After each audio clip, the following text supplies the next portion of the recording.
जब भी आध्यात्मिकता की बात आती है तो हर किसी के मन में कुछ अलग सा ख्याल आने लगता है। कोई इसे जीवन से पलायन तो किसी इसे बुढ़ापे का कर्म समझने लगता है। लेकिन आध्यात्मिकता आखिर है क्या? आइए जानते हैं गुरु से। आध्यात्मिकता अनादिकाल से भारतीय संस्कृति का अभिन्न हिस्सा रही है, लेकिन समय के साथ इस शब्द का गलत इस्तेमाल बढ़ता चला गया। आजकल दुनिया में अधिकतर लोगों को, विशेषकर युवा वर्ग को, आध्यात्मिकता के नाम से एक तरह की एलर्जी हो गई है। इसका कारण यह है कि आध्यात्मिकता को दरअसल बेहद भद्दे तरीके से पेश किया जा रहा है। आजकल लोग आध्यात्मिकता का मतलब निकालते हैं कि स्वयं को यातना देना और अभावग्रस्त जीवन बिताना। इसको लोग भूखे रहने और सड़क के किनारे बैठकर भीख मांगने से जोड़ने लगे हैं। और सबसे खास बात ये कि आध्यात्मिकता को जीवन विरोधी या जीवन से पलायन समझा जाता है। आमतौर पर लोग यह मानते हैं कि आध्यात्मिक लोगों को जीवन का आनंद लेना वर्जित है और हर तरीके से कष्ट झेलना जरूरी है। जबकि सच्चाई यह है कि आध्यात्मिक होने का आपके बाहरी जीवन से कोई लेना देना नहीं है। एक बार किसी ने मुझसे पूछा, एक आध्यात्मिक और सांसारिक मनुष्य में क्या अंतर है?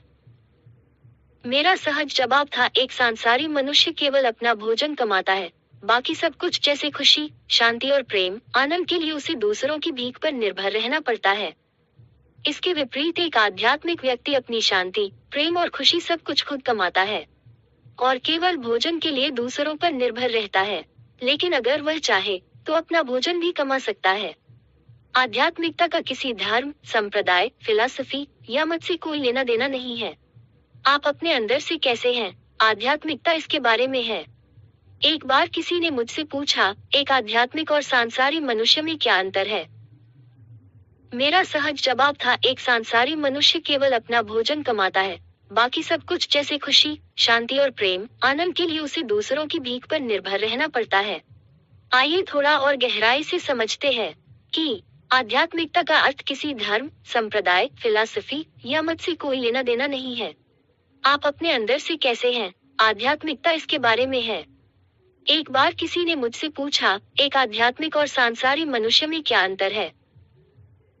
मेरा सहज जवाब था, एक सांसारिक मनुष्य केवल अपना भोजन कमाता है, बाकी सब कुछ जैसे खुशी, शांति और प्रेम, आनंद के लिए उसे दूसरों की भीख पर निर्भर रहना पड़ता है। आध्यात्मिक होने का मतलब है जो भौतिक से परे है उसका अनुभव कर पाना। अगर आप सृष्टि के सभी प्राणियों में भी उसी परम सत्ता के अंश को देखते हैं जो आप में है, तो आप आध्यात्मिक हैं। अगर आपको बोध है कि आपके दुख, आपके क्रोध, आपके क्लेश के लिए कोई और जिम्मेदार नहीं है, बल्कि आप खुद इनके निर्माता हैं, तो आप आध्यात्मिक मार्ग पर हैं। आप जो भी कार्य करते हैं, अगर उसमें केवल आपका हित न होकर सभी की भलाई निहित है, तो आप आध्यात्मिक हैं। अगर आप अपने अहंकार, क्रोध, नाराजगी, लालच, ईर्ष्या और पूर्वाग्रहों को गला चुके हैं, तो आप आध्यात्मिक हैं। बाहरी परिस्थितियां चाहे जैसी हो, उनके बावजूद भी अगर आप अपने अंदर से हमेशा प्रसन्न और आनंद में रहते हैं, तो आप आध्यात्मिक हैं। अगर आपको इस सृष्टि की विशालता के सामने खुद के नगण्य और क्षुद्र होने का एहसास बना रहता है, तो आप आध्यात्मिक हैं।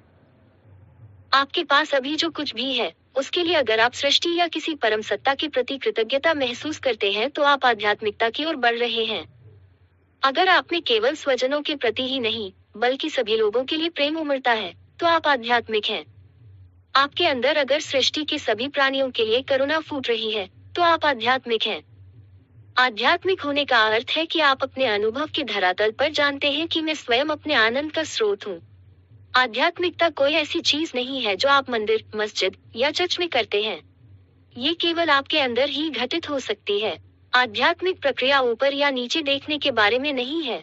एक आध्यात्मिक व्यक्ति और एक संसारी व्यक्ति दोनों ही उसी अनंत असीम को चाह रहे हैं। एक उसे जागरूक होकर खोज रहा है, जबकि दूसरा अनजाने में। अगर आप अपना व्यक्तित्व मिटा देते हैं, तो आपकी मौजूदगी बहुत प्रबल हो जाती है। यही आध्यात्मिक साधना का सार है। यह अपन अंदर तलाशने के बारे में है। आध्यात्मिकता की बातें करना या उसका दिखावा करने से कोई फायदा नहीं है। ये तो खुद के रूपांतरण के लिए है। आध्यात्मिक प्रक्रिया मरे हुए या मर रहे लोगों के लिए नहीं है। यह उनके लिए है जो जीवन के हर आयाम को पूरी जीवंतता के साथ जीना चाहते हैं। तथा इसी प्रकार अद्भुत दुनिया 369 स्टोरीज में बने रहने के लिए चैनल को सब्सक्राइब करें और बेल आइकन दबाना न भूलें। धन्यवाद।